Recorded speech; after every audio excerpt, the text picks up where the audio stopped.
Ram Lakshman fight master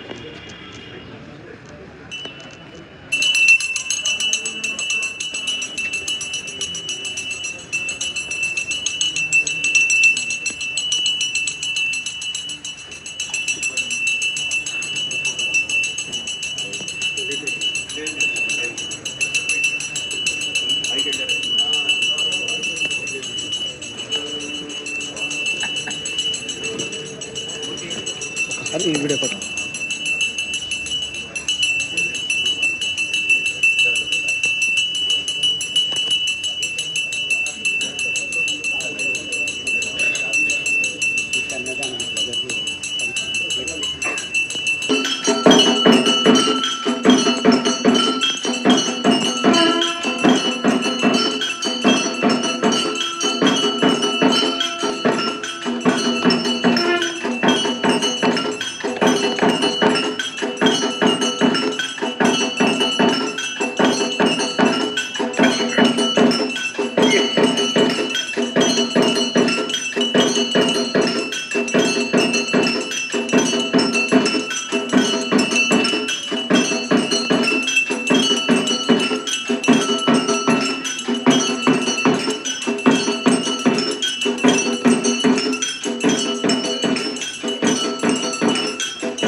अन्नदाताவுக்கு நித்தியகனி ஆசிரமத்தாருக்கு நித்தியகனி ஆசிரமத்தாருக்கு நித்தியகனி ஆசிரமத்தாருக்கு நிலவாடு தாயாருக்கு அன்னபூர்ணி தாயாருக்கு அன்னதானருக்கு அன்னதானதாதாவுக்கு அன்னதானதாதாவுக்கு நாமலருக்கு முருகனுக்கு கணபதிக்கு நாமலருக்கு நாமலருக்கு நாமலருக்கு நாமலருக்கு நாமலருக்கு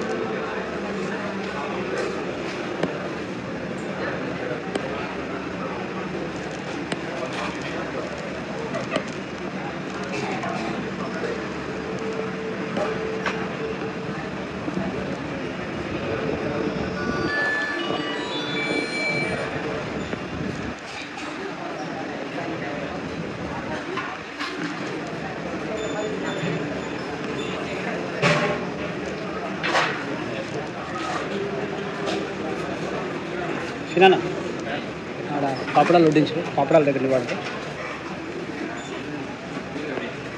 ఇల్లు రెండు వేసి ఏం పక్కన రెండు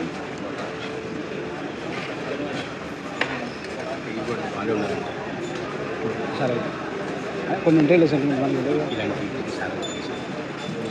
₹1,00,000 చేసినా విన్నాము వీళ్ళకి అన్నం పెట్టానంటే మామూలు విషయం ఇంత ఆశీర్వాదం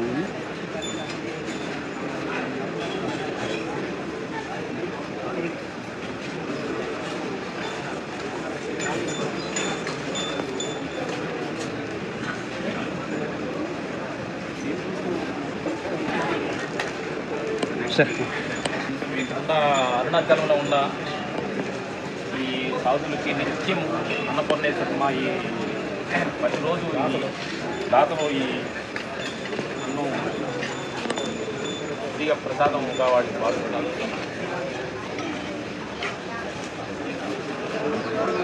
అది ఇష్టమైంది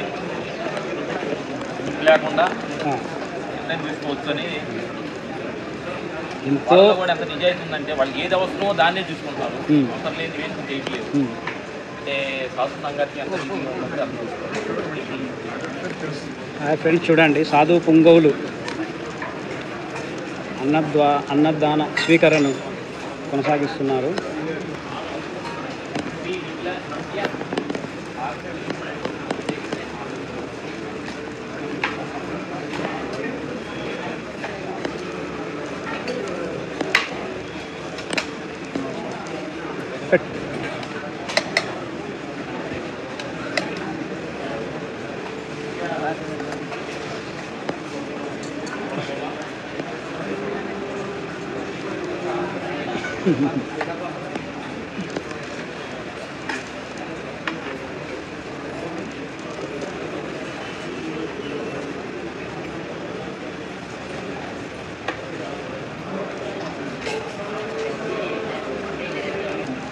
శ్రీనిఖిల నిత్యాగ్ని ఆశ్రమం. ఆశ్రమం మీరు చెప్పినారు.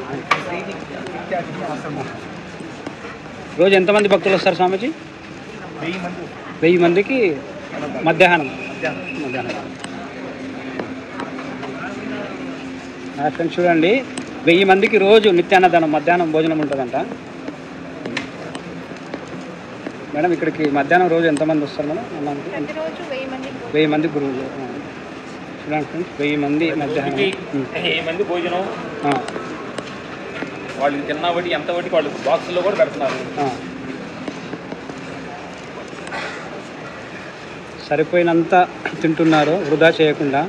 మనం చాలా నేర్చుకోవాలి. చాలా ஐயா வச்ச பேர் எனக்கு மகாதேவன் பிச்சசாமியார். ஐயா మహాదేవన్ పిచ్చస్వామి. మహాదేవన్ పిచ్చస్వామి. చూడండి ఫ్రెండ్స్, ఫోన్ నెంబర్ కూడా ఇచ్చారు.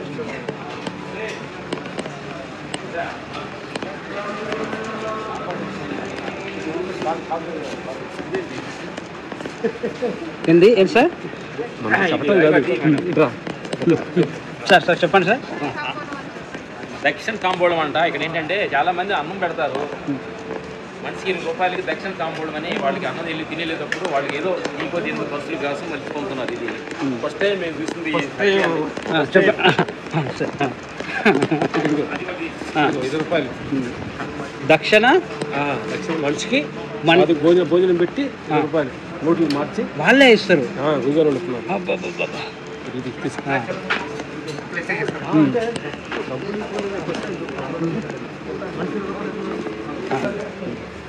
నామదారి గారు, నిత్యానంద ఆశ్రమతి గారు, అన్నదాన గారు. ఓకే. ఇక్కడ చాలా అద్భుతంగా బంగారు తల్లి ఎంత ప్రేమగా వాడింది. ఇంకా కావాలా తమిళ్లో ఇన్ని వేణువా నడుస్తుంది. అయితే పని చేసే పని కూడా ఒక పాటు చాలా ఫుల్ఫిల్గా చేస్తున్నట్లయితే ఆనందం వేసింది.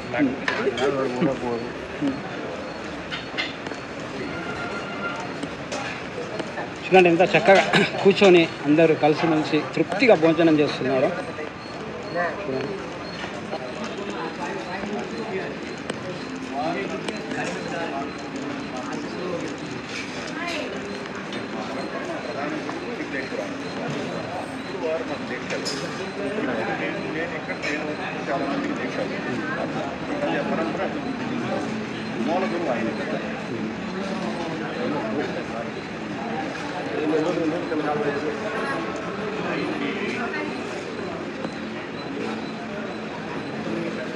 గురూజీ ప్రతిరోజు ఎంతమంది సాధువులు వస్తారు గురూజీ?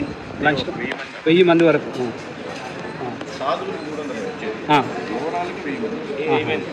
సార్ 2 మాటలు చెప్పండి సార్. సాధువులు ఉదయం 11:30 నుంచి 12:30, 12:45 దాకా వస్తారు. వాళ్ళకి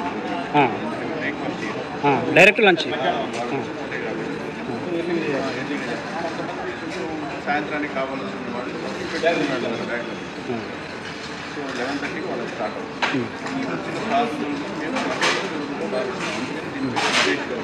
మహేష్ పూజ ఈ సేవ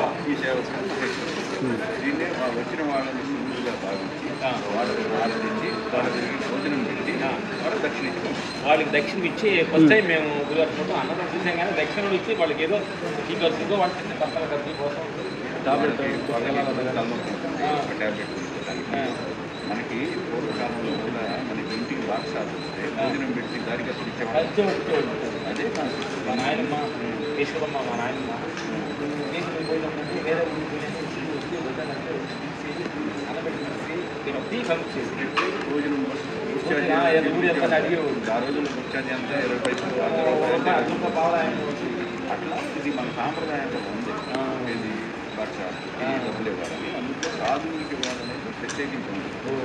సాధువు అనేవాళ్ళు ఒక దేవుడిని భావించి దేవుడికి నైవేద్యం పెట్టినట్టు పెడుతున్నాం కదా, పెట్టినప్పుడు దక్షిణ తాంబూలంలో కూడా పెట్టాలి అనమాట. అసలు మనం చేసేది సౌత్ ఇండియాలో చాలా తక్కువ. నార్త్ ఇండియాకి వెళ్తే కాశీలో ఒక బండారాన్ని ఇస్తారు, 500 ఇస్తారు, రోజు 500 ఇస్తారు. అసలు హరిద్వార సైడ్ అయితే ఒక్కొక్కసారి 2000 3000 ఇచ్చే బండారాలు కూడా. ఇది మనకి హరిద్వారం పైకి వెళ్ళినప్పుడు పైన టెంట్ వేసి అమర్నాథ్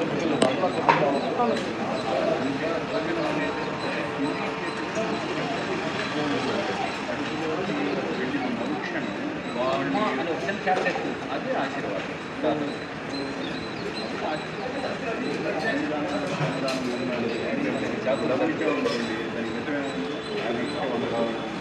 గురుజీ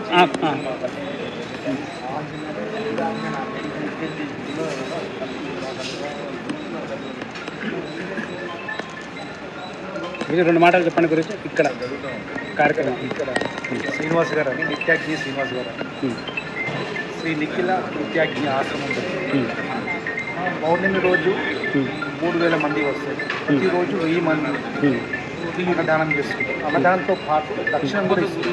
తిరిగి దక్షిణ 20 రూపాయలు ఖర్చులకు. దక్షిణం కూడా ఇస్తుంది. అంటే దక్షిణము ఖర్చులు కాదు. ఇంతమందిలో ఎవరు ఏ మహాత్ముడు తెలియదు.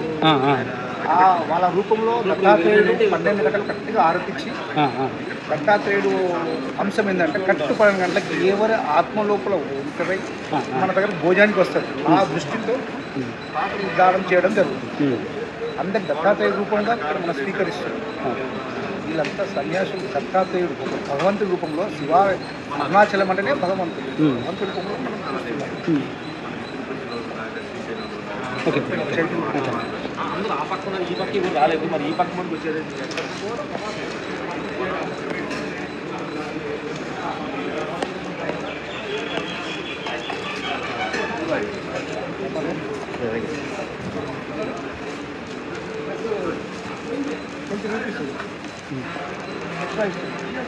వాళ్ళ ఖర్చులకు కోసం కొంచెం చేయడం అనేది ఈ ఆశ్రమం యొక్క ప్రత్యేకత.